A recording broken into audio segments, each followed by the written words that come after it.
অসমৰ বনাঞ্চলত পোৱা বিলুপ্তপ্ৰায় নিষ্পাপ বন্যপ্ৰাণীসমূহ হত্যা কৰি এছামে চোৰাং ব্যৱসায় চলাই আহিছে।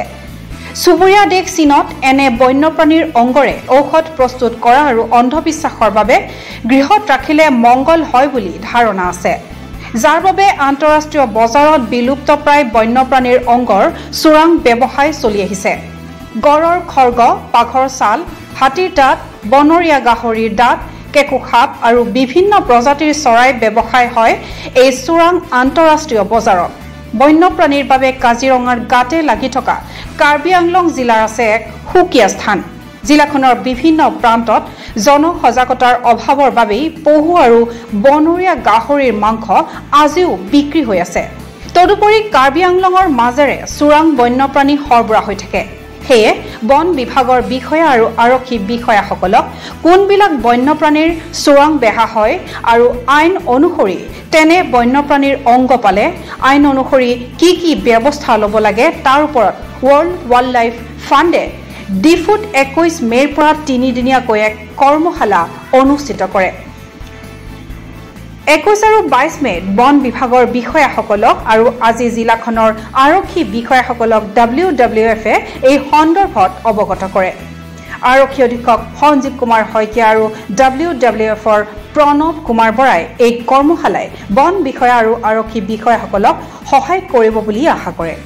ফৰেষ্ট ডিপাৰ্টমেণ্ট আৰু পুলিচ ডিপাৰ্টমেণ্ট মিলি পেলাই আমাৰ কাৰ্বি আংলঙৰ কাৰণে ইলিগেল ৱাইল্ড লাইফ ট্ৰেড ওপৰত এখন awareness programme mainly forest official আৰু পুলিচ অফিচিয়েলৰ কাৰণে আমি পাতিলোঁ।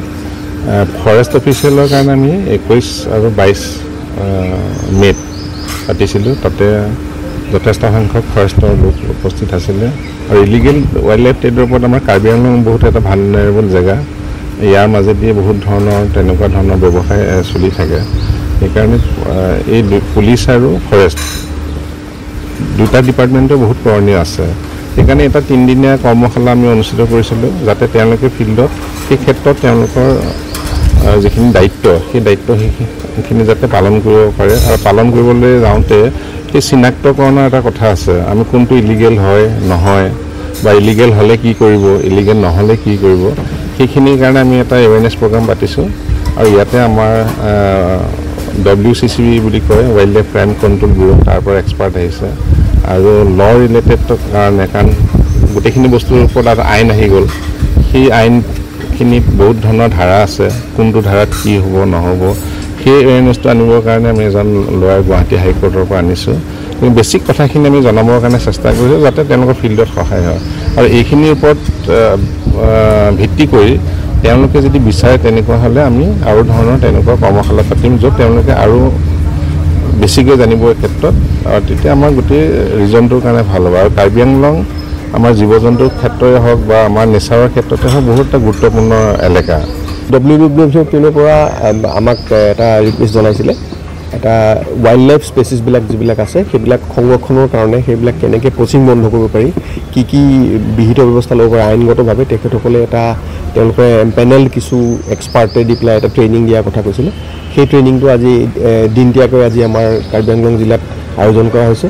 আৰু গোটেই দিনজোৰা এই চেঞ্চিটাইজেশ্যন প্ৰগ্ৰামটোত মই ভাবোঁ আমাৰ আৰক্ষী বিষয়াসকল উপকৃত হ'ব। আৰু আমি পৰৱৰ্তী পৰ্যায়ত আমি কেনেকৈ ৱাইল্ড লাইফ প্ৰটেকশ্যনৰ ক্ষেত্ৰত কি কি কাম কৰিব লাগে আমি আৰু বেছি ভালকৈ গম পাম। গুৱাহাটী উচ্চ ন্যায়ালয়ৰ অধিবক্তা আৰু ৱাইল্ড লাইফ ক্ৰাইম ব্যুৰোৰ বিষয়াসকলে বন্যপ্ৰাণী হত্যা আৰু ব্যৱসায়ত জড়িতসকলক কিদৰে আইন অনুসৰি শাস্তি দিব পাৰি তাৰ ব্যাখ্যা কৰে কৰ্মশালাত। ডিফুৰ পৰা ছাইদুল ইছলামৰ ৰিপৰ্ট, আছাম টাইমছ পোষ্ট।